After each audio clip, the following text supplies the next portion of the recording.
All right, lady, you are live. All righty. Well, good evening, everyone, and welcome to the construction site.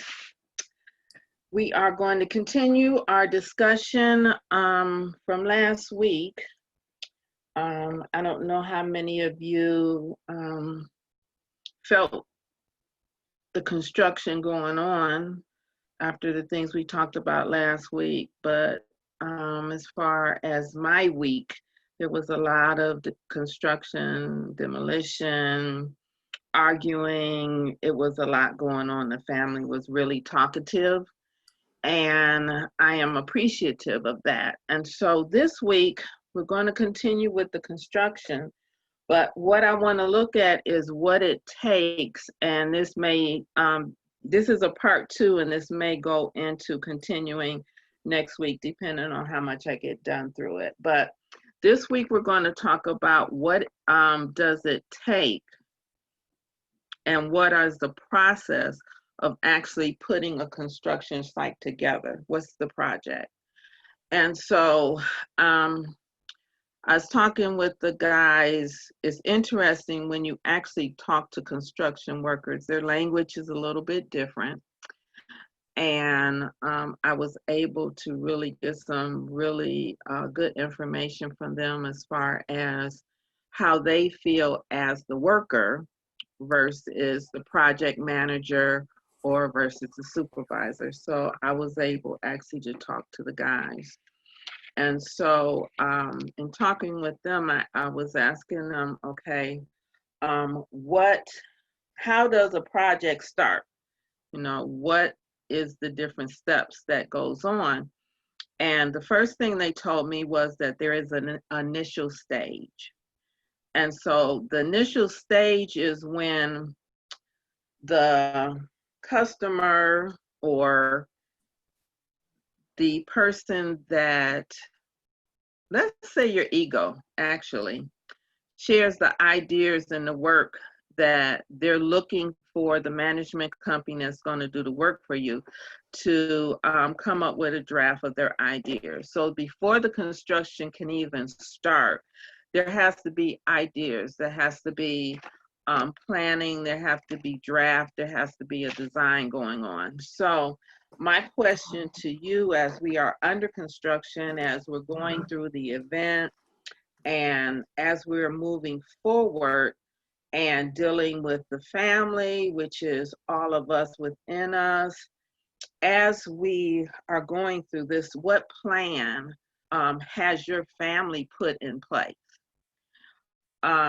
When you had a conversation or when you sat with your family and talk to them and allow them to talk with you. I know I've talked to some of you this past week, and a lot of you said that there was a lot of conversation going on and there was a lot of cussing going on. Different members of the family felt different ways. And so the one thing I want to ask you, who is the customer, number one, and what is the management company within you? So who is actually your customer? So Ace, I'm going to go to you on this. I think about how Forever Phoenix got started and the different phases and the different designs that we've gone through putting the company together. And so what initial process are you going to put in place as you continue to go through the construction, as you continue to discover who you truly are? So what do you have for me? That's interesting. I don't even know how to go about this, so I'm just going to let it come out of me. I think that based on where I'm at right now, I think that the customers, all of my personalities together, it's like a collective. So it is Ace 88, it is Illinois, it is Anderson, it's all of my identities, and it's a collective agreement that, hey, we're going to work together as one. And The biggest thing is to, as we're going through this process, is to remove judgment. You cannot beat up on yourself. That's how you get in trouble, because if one of your personalities is depressed, it affects all the other personalities. It affects your judgment. It affects your decision making. It affects your ability to see things clearly. And with everything that we're going through right now in this climate, it's very important that you keep all aspects of yourself together, communicating with one another, and not judging yourself. You cannot judge yourself. So that's rule number one with me. And it's a huge rule for me, because most of my life I've done nothing but judge myself, be very critical of myself, beat myself up, this, that, and the other. So the client is all of us, every aspect of who I am. And the plan is to recognize that as feelings come up, that they're just experiences and we're not that. So when Ace 88 is angry, Ace is not angry. It's just experiencing anger. When sadness comes up, whatever it is, you have to understand that you are not what you feel. A lot of times we jump in a rabbit hole of I'm sad, and we take on that personality and we don't know how to separate from it. So we all work together, and we aren't what we feel. It's just an experience. We've been taught over and over again that what are emotions? Just energy in motion. So what we feel at this present moment doesn't mean we're going to feel that way forever. So the second thing is, not to be what you feel. Understand it's just a temporary feeling. The third thing is to let it alchemize, especially now with everything that's bubbling up, everything that we're seeing take place. This stuff is bubbling up, and as it gets exposed or as it blows up, what happens is we feel it. So we have to know that when we're feeling, we're removing it, we're purging it. So we have to be present at every present moment. And I think a lot of society, they don't understand that. A lot of people are going through all these depressions and different things because they're attaching themselves to it. So part of the plan is to purge it out. And then last but not least, always make sure I come back to, okay, who are we in this particular moment through this particular situation? We always have to understand that we are always a being of light first, and we're just here navigating through a physical experience. So that's kind of like the process I'm working through. And it's important because the next 5 months, the party's just starting. it's I think the first, what month are we in now? July. The first 6 months of this year was just practice. The next 5 months, it's just gonna be crazy. So we have to, as light workers, we have to be the example for everybody that we interact with, deal with, in our family. We have to be the example as people try to navigate through this, because a lot of people are still walking in this unconsciousness energy, and it's not a good or bad, it's just where they are. So we have to continuously provide examples. So that's kind of like the process that I'm working through right now with all of ACE. Okay, so you've identified the customer, and so as the customer, you're working with the construction management company, and you need to put a draft of your ideas together, what your design is. So what would you say your design would be that you want the construction management company?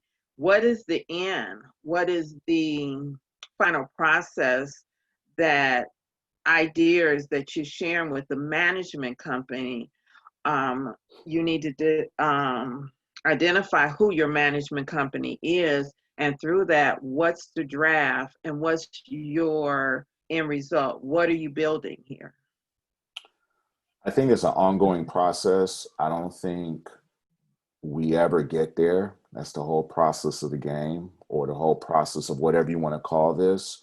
So it's about just constantly integrating more and more aspects of who we are individually as we move through and as we navigate through 3, 4, and 5. And the goal is to always be at your best as much as possible. So that's the design. The design is to take the lessons that we are thrown, that come to us, and to navigate those at the highest possible, at our highest possible being. And as we navigate through those experiences, they take us to higher experiences and to experiencing higher aspects of ourselves. And then we start to see the world around us also start to reflect and mirror that back to us.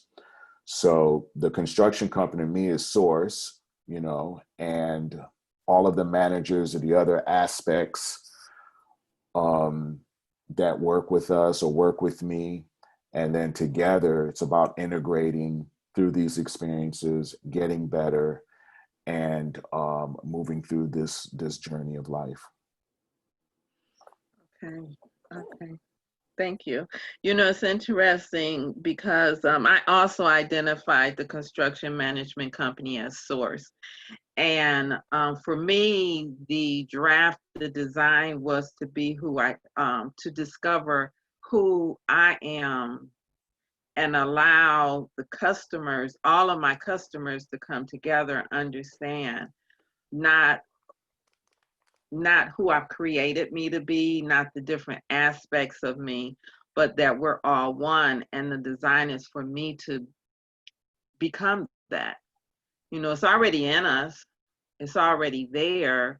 The design is already there. And so as we're purging, as we're demolitioning, as we've got the red combs, as we're doing that, the final design is for me to be who I truly am for me. And so after we've decided who our customers are and who the management company is and who the draft is, then they call a pre-construction. And the pre-constructions are the contract, the negotiation, the team assembly, the field testing, all happens in a time frame.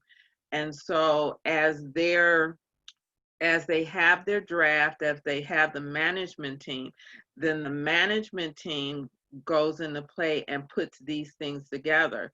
How are you negotiating with self? Your team, you Ace, have identified who your team is already, because those are the different aspects, the personality of who you are. And then the field testing, what that is how are you testing what you want to keep and what you don't want to keep. And so that's the next aspect of what we need to move through, is the pre-construction, is the negotiation. And my question would be, who are you negotiating with?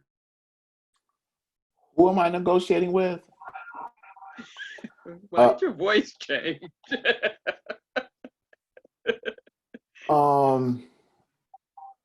So who's talking now? See, that's the thing. Because, of course, different personalities rotate. Right. But we're all one. We're all connected.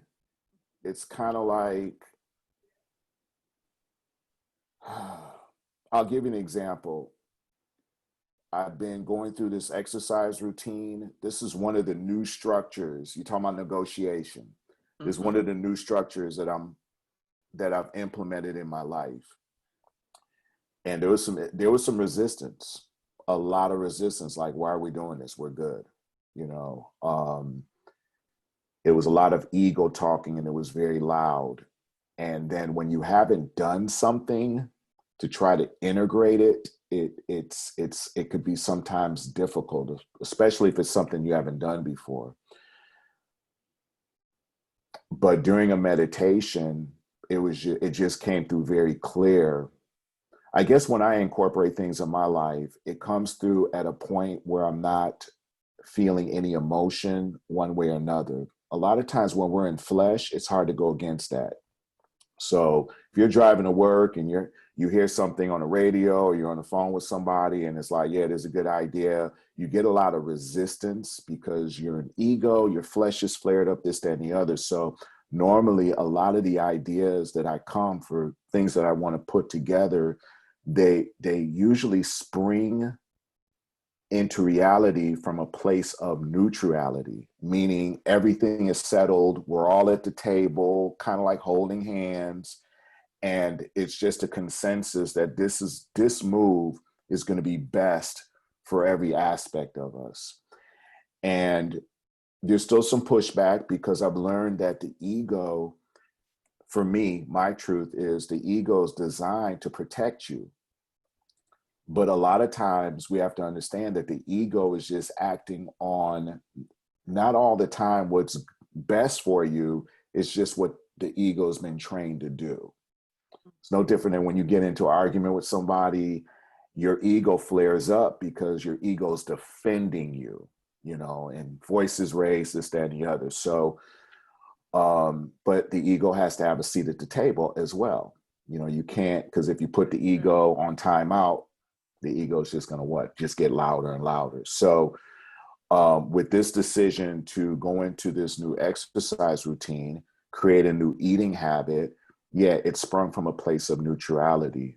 So for me, getting into a space where I'm not emotionally connected or vested one way or another allows all of us to come together and create those plans or create those goals or create the agenda for what we want to do collectively moving forward. So for me, it's always done best when I'm in meditation, when I'm in silence. For somebody else, it could be when you're walking in nature. But I think you got to have that. It's no different than when our government, when they meet, they all meet together. They go talk in front of the podium to everybody else. We got to have that same type of process as we're dealing with the different aspects of who we are, as we're trying to put together the plans for what this new construction or this new aspect of yourself that you're trying to bring about within your being for the future. So I hope that answered your question, Annette. Okay. And I just want to remind, if anybody wants to join in on the conversation, you're more than welcome to. So you've got the negotiations going, you've got your team assembly. So the next thing you need are tools and equipment.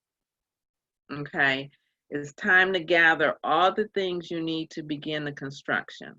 Because now what has happened is that your contracts have been signed, your budget has been put together, and now it's time to gather the tools and the equipment that you need in order to go inside and first off, survey the land, which is survey who you truly are, and get the tools that you need. So, there anybody that would like to interject, or I'm going to go back to you, Ace.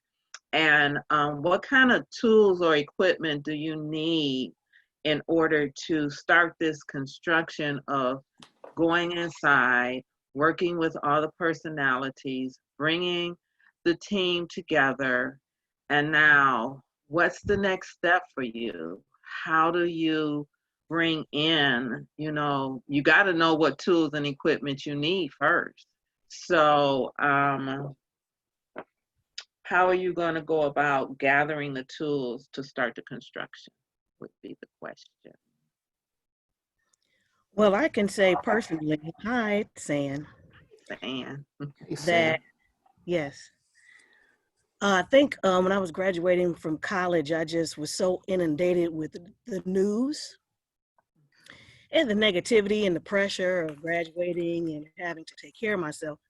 I had made a promise to myself that I would stop eating certain foods that I knew that didn't agree with my body, stop doing certain things to my hair. I sought out people when I graduated from college through my aunts to teach me how to meditate and the importance of knowing more about yourself and all of the different, modalities. And I really decided, in most of my adult life to shed the religiosity of life and really focus on spirituality through meditation, yoga. That's helped me. Those were my tools. Reading various books, Conversations with God for Agreements, all of Don Miguel Ruiz, Neil Donald Walsh, even some of The Eye to the Eye, just different books, The Kabbalion, The Ma'at, The Power of Awareness, all the books just to reprogram. So I had to do something to change that energy on an intellectual level. But then I also realized, even on that end, that Feelings Buried Alive book, that is the key. That is the key. And that has been a major tool for me over the last, I can say, where I feel like all of this stuff is coming together. Read it maybe about 5-6 years ago after my father passed. And that has been like the turn key for me, because it was all like intellectual and physical, but I was really missing the spiritual part, and it was my feelings. Thank you, San. I appreciate that. So, San, let me ask you a question. So, those are tools that, I know you've been using over this lifetime. Have you found that with the shifting on the planet that we have now, have you found that you need some new tools? Yes. Okay. Yeah. So even under construction, even working with us, we find that sometimes the old tools will rust. They don't work anymore. They become dull. Spencer, I hope I'm saying this right, because I know you work with tools. But things happen, tools break, different things happen on the construction site. And so sometimes we have to replace those old tools. Sometimes we have to get new equipment. Sometimes the stuff that we have just is not working. And so sometimes we have to do what? We have to go back, to the construction company and say, hey, this is not working. This is why it's not working. You need to go back to your customer and have a conversation, because sometimes things just don't work for us. Mm-hmm. And so once you've got your tools in place and your equipment, now the next thing to do is to execute the plan. You've got your workflow, you've got your individuals, you've told the individuals what their responsibility, and determine on what that is to keep things going smoothly. So,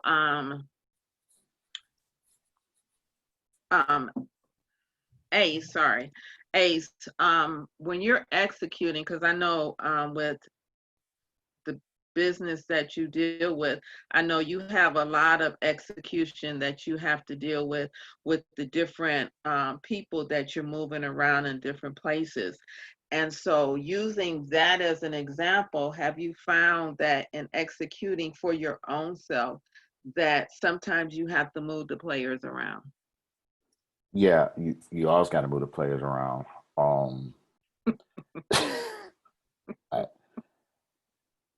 It's kind of different. I think last week I was talking about manifesting from the physical versus manifesting from the invisible. The invisible's, of course, the most potent and most powerful, but execution, I think, is a combination of your daily routines. I love what Sam was talking about meditation. Meditation is like, if I don't meditate, it's like I didn't brush my teeth that day. That's just part of the execution. Journaling, reading, And I think what happens is that as we continue to do those fundamental things daily, they expand. That's also part of the execution. Um, and I don't know if you remember, we had a discussion not too long ago, the voices in my head, I had no idea it was channeling, so it started with meditation and it turned into meditation and channeling. So now it's a two-way communication, able to send messages and then receive messages as well. But it started with what? Meditation. I like what Sam talked about feelings, because a lot of times we don't understand what we're feeling.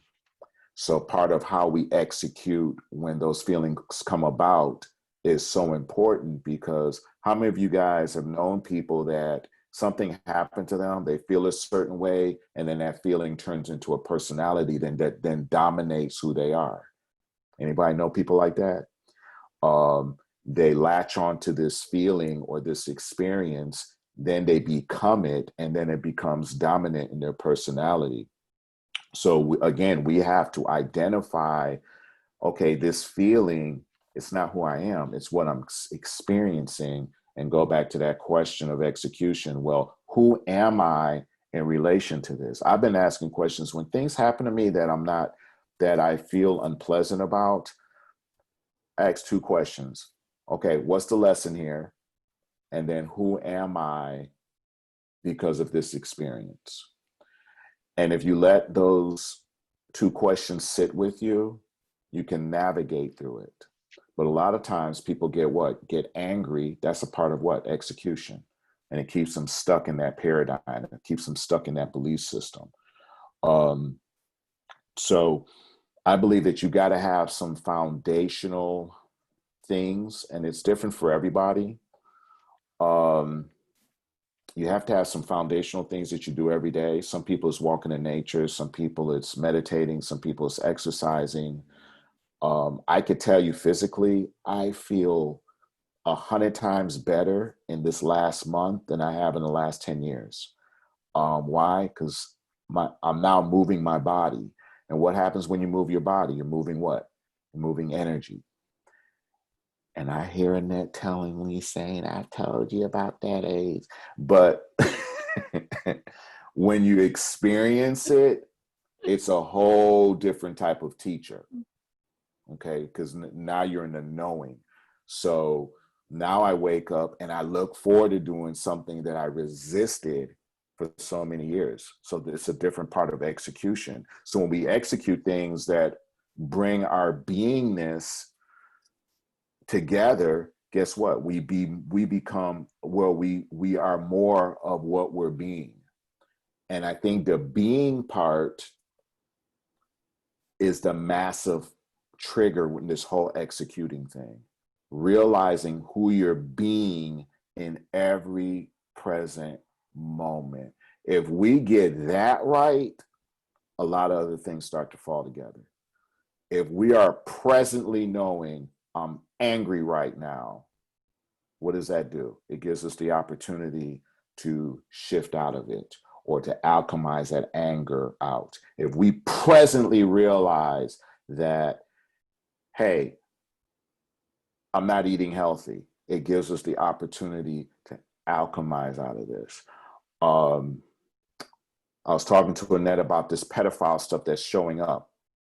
Okay. And I really feel it has a lot to do with, and that's a whole nother community session, but it gives all this stuff that's presenting itself to us is giving us the opportunity to alchemize it and purge it out. Purge it out. So part of the biggest part to me of the execution is recognizing who you're being in every present moment. Something happened. What's the lesson? Who am I as it relates to this? And Annette, going back to the new tools emerge as we become more integrated, as we start to walk and in being in who we are, because technology upgrades what just about every day, right? Like Right. as soon as you get the new phone, it's outdated. As soon as it's in your hand, as soon as you're opening it up, you got the late version. It's not the newest version because things are evolving. And I think that happens with us as well as human beings. The more we integrate, the tools find us and integrate with us as well. Some of you may have found new skills or new abilities, psychic abilities, just by, I don't know, meditating, walking in nature. You may be able to dream things into reality. You know, whatever that is. I think the more we're operating in our beingness, the tools present themselves and allow us to do what? Speed up our manifestations, speed up our decision making, and also speed up how we affect others around us. So that's what I believe in that. You know, it's interesting that you talk about the tools and equipment, because one thing that came up as you were speaking is a lot of times the new tools present themselves to us and we continue to go back to the old broken tools, trying to bring those into the now. And these brand new tools are there for us, and we're constantly trying to go back and work with the old when these brand new tools. And so one thing that came up for me for execution was awareness. Because with awareness, you can execute anything, but you've got to be aware. You got to be aware that the old tools no longer work, and that you need to take the old tools and get rid of them. You know, a lot of times, you know, I think about what Shar was talking about when she was saying, you know, purging, and she was cleaning and throwing stuff away. And, you know, that's the same thing with our tools. Throw them away. You know, a lot of times, well, I'm going to put them in this box just in case I may have to go back to them. They're old. They're no longer working for us. And for us to continue to move forward, being aware that there's new things presenting itself every single day to us. But if we're need to be aware of that. Go ahead. And yeah, sometimes the tools don't serve you. Right. Exactly. And you don't let them go with any animosity because they've gotten you where you're going. Yeah. It's like an upgrade. It's like, hey, I'm getting a new car, you know. I love the car I've had for 16 years, got 100 miles a gallon and all that, but you know, now I got new tools, and with new tools come what? Faster innovation, this, that, and the other. So and it's a natural process of evolution. We see so much evolving around us. So why do we look at us as beings that can't evolve, you know? Right. So yeah, letting go of the tools and thanking those tools. You know, hey, you know, thank you for getting me here. I'm going to send you back to Mother Earth, because someone else will pick up those tools or pick up the energy of those tools and then carry them through their journey. So I think a lot of times we get caught up in good and bad. It's not about that. It's just about we're just moving through this. And yeah, we evolve, and and who doesn't like new toys, you know? But I think going back to your point in that, a lot of times we fall back into the old tools because it's what we know. We know it works, you know. I know if I do this, I'm going to get this result. And sometimes we're afraid of taking on this new tool. I know people with psychic abilities that are scared to tap into them. You know, I mean, abilities that can help change humanity, but it feels awkward. It feels, and I was one of them. You know, I remember the first time they tried to take me, I wasn't ready. I don't know what I could have experienced on the other side and brought back to help humanity, but just was afraid, you know, afraid to leave my body, afraid to have that out of body experience. So yeah, we have to embrace the new tools, because what they do is they help with the integration, and they help with us moving forward and being at our best moving forward in the future. And the one thing about, you know, the new tools and execution is this.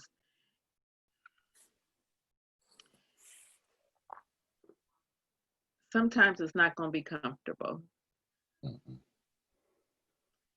You know, and that's why we go back to the old tools, because it's what we're used to.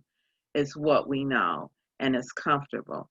And sometimes, in order to move forward, you got to step out into the unknown and know that your family's got you, and have the trust and faith, and just take that leap of faith and just go out there, because there's nothing behind us. All we have is the now. And so be okay with being uncomfortable, because in the end, your family got you. So I'm going to stop here with execution. There's 3 more steps to the construction. Next week, we'll talk about commissioning, the warranty period, and the project completion will be next week. So does anyone have any questions, any comments? I really appreciate you all coming down the road of construction. They're almost done with the building, well, with the street. So it's interesting in the process, and understand, and giving me the understanding to be able to present this to you. I would not have thought last week or the week before there that I would be so much into construction and understanding, but it's really helping me work on me and all my individuals, and be okay with each one of them and allowing them to be who they are, but also helping us through the process to be all that we can be. So Ace, you want to close us out? Yeah, today we did some a little different today. We broadcasted on Facebook Live. So um if you're friends with me, definitely share them on your page if you feel led to. You know, just helps us get the message out some more.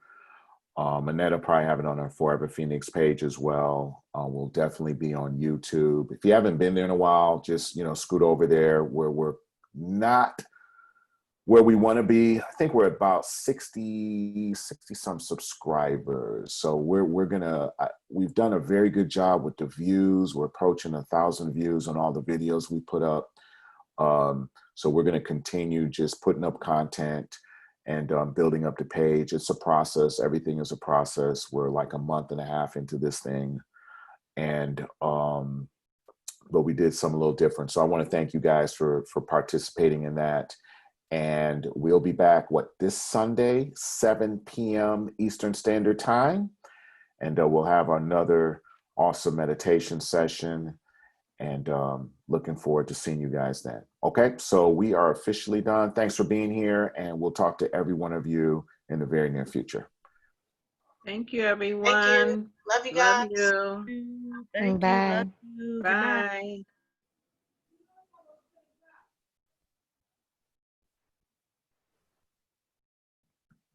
Bye. Bye. Bye.